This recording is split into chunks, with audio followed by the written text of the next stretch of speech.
যাই হোক, welcome to BM multi family.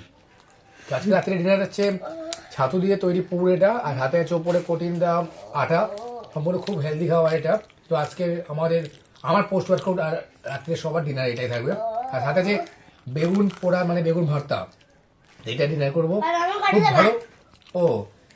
ও খাচ্ছে, যেহেতু ওর দাঁতে লেগে গেছে, পড়ে গেছে, জল ফ্রিজে ছিল বলে পড়ে গেছে, এখানে ফেটে গেছে, খেতে পারছে না, তাই জন্য ওকে খাইয়ে দিতে হবে।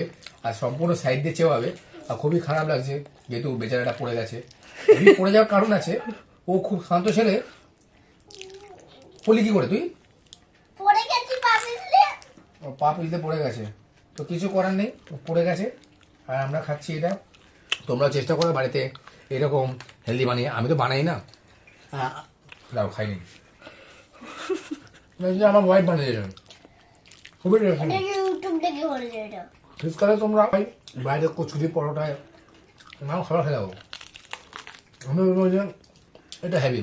তো প্রথমবার এটা নিবেদিতা বানালো আমার জন্য, প্রথমবার না, তো ও দ্বিতীয়বার বানিয়েছে, মানে ও বলছে যে প্রথমবার না, আমি এর আগেও অনেকবার নিয়েছি, খেয়েছি, ভুলে গেছি, সরি লাগে আমার উপর। তো খুব ভালো খেতে।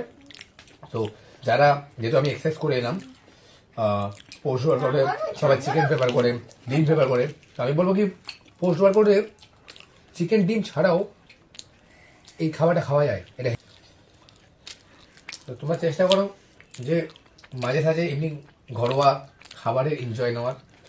মাঝে সাঝে কিন্তু তুমি কি রোজ বাইরে খাও নাকি? এক একদিন এখন খাওয়া খাই ভালো, বাইরে খাওয়া খান। প্রথমত বাইরের খাবার খেতে গেলে টাকা খরচা হয়, বেকার টাকা খরচা হয়, অনেকটা রাখা যায়। দ্বিতীয়ত হেলদি নয়, ঘরের খাবার হেলদি আর টেস্টি। যদি পরিশ্রম হয়, একটু নয় একটু পরিশ্রম হয়, কিন্তু ভালো।